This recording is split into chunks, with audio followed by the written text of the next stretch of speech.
Aqui no Jornal da Manhã, o vice-presidente nacional do PSDB, o ex-governador de São Paulo, Alberto Goldman. Governador, bom dia, obrigado sempre pela atenção e gentileza. Como vai? Bom dia, é um prazer falar com vocês. É o Tiago que está falando? Isso, como vai, governador? Fala aí, Tiago, tudo bem? Aqui ao meu lado o professor Vila e o Josevaldo também. Ok. Governador, em relação ao PSDB, o PSDB teve uma reunião na segunda-feira, nada foi decidido, mas ontem o governador Geraldo Alckmin começou a dar algumas pistas de que o partido deve realmente deixar os ministérios, apesar do apoio às reformas. O senhor que sempre foi um crítico de atitudes do próprio PSDB, de que maneira que o PSDB deveria se portar ou já deveria ter se portado, governador? Olha, minha análise já foi feita na época e se discutiu essa questão de entrar no governo ou não. Todos nós sabemos a dificuldade do governo que viria, todos nós sabemos quem é a pessoa do Michel Temer, todos nós sabemos as suas deficiências, todos nós sabemos a sua história. Eu especialmente convivi por décadas e décadas com ele e sei das suas deficiências, sei das suas virtudes, sei. Quando nós entramos no governo, nós entramos por uma exigência do que nós tínhamos feito, em função do que tínhamos feito. Nós tínhamos tirado Dilma Rousseff, o vice-presidente lá não por nossa vontade, mas por vontade do Lula e da Dilma, o vice-presidente era Michel Temer, e a Constituição dizia e diz que, num caso desses, quem substitui é Michel Temer.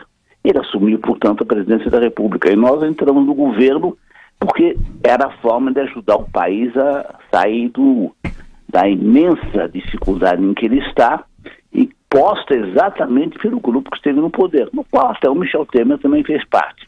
Mas nós sabemos de todas as dificuldades.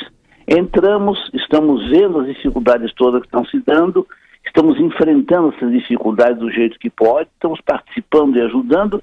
E, na minha opinião, devemos continuar participando e ajudando, porque o que interessa não é o que interessa ao partido, não é o que interessa às figuras do partido, não é o que interessa às ambições de cada um, é o que interessa ao Brasil, é o que interessa ao país. Na minha opinião, interessa ao país que o PSDB se mantenha no governo, dê continuidade do governo e faça o melhor que pode fazer. É o que fez antes e é o que deve fazer agora. Deputado Alberto Goldman, eu chamo o senhor de deputado porque eu votei no senhor, meu primeiro voto foi em 1974, faz tempo. É Marco Antônio Vila, bom dia. Faz algum tempo. Na época dura, né? Dura. Na época em que nós tínhamos lideranças e podíamos falar com respeito delas, né? É verdade. É duro encontrar uma para falar com respeito dela, né? É verdade, faz tempo isso. Porque fomos perdendo, eu acho que esse é um problema que nós temos. Deixa eu perguntar para o senhor uma coisa.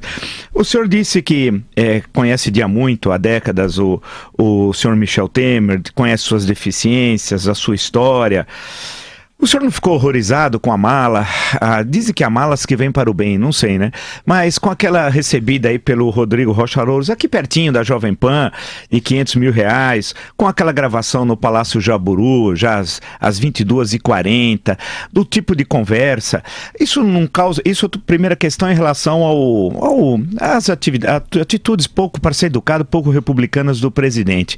E por outro lado, perguntar ao senhor, e o presidente do seu partido, que também nesse processo todo tem a gravação dele solicitando R$2 milhões, recebendo os 2 milhões, colocando no meio a irmã e o primo para intermediar o recebimento disso, e continua, ao menos, como presidente do partido, licenciado, mas presidente. Sobre essas duas questões, como é que o senhor se posiciona? É bom não misturar tudo isso, senão a gente fica confuso. Claro. Na verdade é o seguinte, é uma casa de horrores. É um país de horrores o que nós estamos conhecendo. O que o PT fez nesse país, e não é que não existia já isso, é claro que já existia individualmente aqui e ali. Eu conheci muito isso, eu convivo com isso há quase 50 anos. Deixa eu dizer a você que eu, pelo menos felizmente, com todos os cargos que eu passei, eu nunca tive sequer um processo, eu nunca fui investigado, nenhuma vez. Então eu, tudo bem, conheço bem as pessoas, sei quem são uns, quem são os outros, sei das eficiências, das virtudes. E o que acontece agora é uma ampliação enorme do que já tinha visto em vários momentos da história. O homem levando mala não é uma novidade. No mensalão, nós reconhecemos em vários momentos muita gente do PT naquela época levando também malas de dinheiro. Eles estavam levando malas de dinheiro. Muito bem. Então, essas pessoas que cometem esses deslizes, esses crimes, têm que ser penalizados, todos eles têm que ser penalizados. Todos aqueles que recebem dinheiro indevidamente, sabe-se lá para quê, têm que ser penalizados. Agora, nós não podemos fazer confusão e não agir de acordo com o que a lei nos manda. No caso, esse dinheiro do Loures, pelo jeito levou mesmo, a mala foi levada, mas se chegou até um certo ponto e saber onde essa mala foi. Essa mala foi ao presidente, o presidente a recebeu, se não a recebeu, não é caracterizado a corrupção passiva. E olha, repito a você, não tenho nenhuma intimidade maior com o presidente Michel Temer, convivi com ele décadas e décadas, eu respeito como político, mas não é o mesmo respeito que eu tenho com outros grandes políticos com quem convivi, não é a mesma coisa. Não faço parte do governo hoje, não quero fazer parte do governo, não tenho benesse nenhuma, não quero receber benesse nenhuma, já passei toda essa fase, já vi toda essa fase e nunca me maculei nisso. E não é agora, evidentemente, né? Mas já chegou a ele, então não há corrupção passiva, pelo menos caracterizada hoje. Se houver amanhã, eu vou dizer, ele tem que ser condenado, tem que ser tirado do governo, tem que ser condenado. Acho que nesse momento não há elementos suficientes para dizer que houve a corrupção passiva. Então ele não deveria ser retirado, não deveria ser processado como presidente da República, porque processado como presidente da República, ele perde o mandato, assume o Rodrigo Maia. E a minha pergunta, sempre a pergunta que eu faço a todo momento, eu faço isso nos meus 50 anos de vida política. A minha pergunta é a seguinte, afinal, esta mudança, se vier com o Rodrigo presidente interino por 6 meses, enquanto Michel é processado pelo Supremo, isso vai fazer bem para o país? Isso é bom para o país? Isso melhora a vida dos brasileiros? Mas cumprir a lei e a Constituição não é bom para o país? Não, cumprir a lei e a Constituição é obrigação, qualquer que seja o resultado. Se cumprir a lei, cumprir a Constituição, der uma hecatombe, vamos levar a hecatombe. Agora, a lei tem que ser cumprida como ela é. A Constituição tem que ser cumprida como ela é. Você não pode inventar.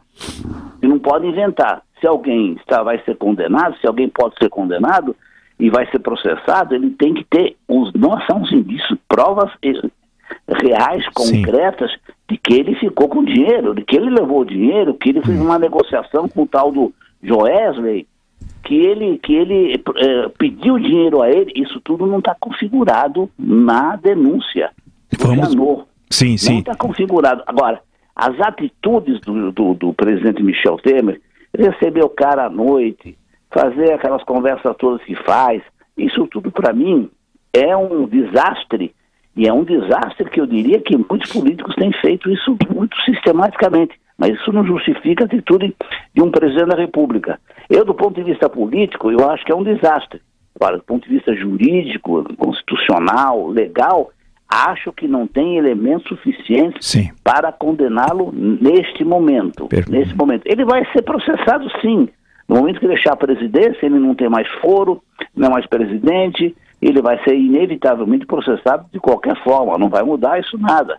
Mas nesse momento, nós fazemos a retirada do presidente da República para assunção ao governo do Rodrigo Maia, com todos os problemas que isso vai trazer para o Brasil, a existência de um presidente interino por 6 meses, e um presidente que está sendo que foi, acabou de ser substituído, está licenciado, substituído, e que pode vir a voltar, inclusive, depois de 6 meses, uma situação dessas no Brasil não é boa para o Brasil. Perfeito. E o Aécio? O que me interessa, sim, não é o meu partido. Claro. O que não me interessa é o Aécio. O Aécio fez bobagem. O Aécio cometeu algum ato de corrupção, não sei se aquele dinheiro foi troca por alguma atividade. Se foi troca por algum serviço que prestou, tem que ser condenado. Mas não está provado também de que foi troca por algum serviço que tenha prestado. Ele diz que é empréstimo, não sei o que é. Mas o fato concreto é que ele também cometeu desvios graves da forma pela qual se relacionou com o tal do Joesley Batista. Isso foi mostrado na gravação, foi mostrado. Ele perdeu as condições de continuar na presidência do partido, você teve que se afastar. E nós temos que levar, do ponto de vista jurídico, do ponto de vista constitucional, isso até as últimas consequências, mas respeitando a lei. Mas o Aécio continua, o senhor acha... dúvida pro réu é um princípio do Estado Democrático de Direito. Sim, não é sim. em dúvida pro sociedade, aquela invenção do... Não, para mim é pró-sociedade, viu, doutor Gold? Para mim é pró-sociedade. Isso não existe. Em dúvida pro sociedade. Especialmente no Brasil. Você pega o sujeito da rua, o povo acha que o sujeito cometeu um deslize lá na rua, roubou, bateu em alguém. Não, mas eu não estou dizendo isso, lei de Lynch, não. Matar o sujeito. Não estou propondo a lei de Lynch. Estou propondo o cumprimento da Constituição. Para a sociedade é a lei do linchamento. Não proponho isso. Você não está propondo, mas é. Não é radicalmente distinto. Eu só queria perguntar um negócio do Aécio. O senhor é a favor que ele continue como presidente do partido? Não, eu sou a favor que ele se afaste. Não se afasta, ele saia, né? Quer dizer, não se licencie, é isso, mas que saia da presidência. Eu sou a favor que ele se afaste e que ele tome uma decisão. Eu acho que não temos como afastá-lo, porque não há meios para isso, mas ele cometeu erros graves e ele deve se afastar da direção do partido. Okay. Deputado Alberto Gonde, é Joseval, bom dia. Eu sempre que falo com o senhor, recordo que o senhor foi o primeiro homem que neste microfone da Jovem Pan falou em eleições diretas em pleno regime democrático. Quer dizer, hoje isso não quer dizer nada. Na época era um ato de grande coragem. Foi filtrado aqui neste microfone. Agora eu quero uma outra previsão. Ditatorial, uma outra regime ditatorial. Isso, uma outra previsão do senhor. O senhor acha que com tudo o que aconteceu agora, vai mudar a figura do político brasileiro com respeito à corrupção? Só vai mudar quando a população se der conta do voto, da importância do voto. Só se a população se der conta de que quando vai votar em alguém não pode levar em conta os puros interesses individuais. Não é só o político que age de acordo com os interesses pessoais. Não é só o partido político que age de acordo com os interesses dos seus membros. É também o próprio cidadão, quando vota, pensa o que é que eu vou tirar disso. Ele não pensa o que é que o país vai tirar disso. O que é que a sociedade vai tirar disso? Ele pensa, o que é que eu vou tirar? Como é que eu posso tirar alguma coisa? É um votinho de nada, uma coisinha de nada, eu preciso tirar alguma coisinha. Quando mudar essa mentalidade do Brasil, vão mudar os políticos. Ok, vice-presidente nacional do PSDB, Alberto Goldman. Governador, muito obrigado mais uma vez pela atenção. Bom trabalho, até a próxima. Eu agradeço a vocês todos.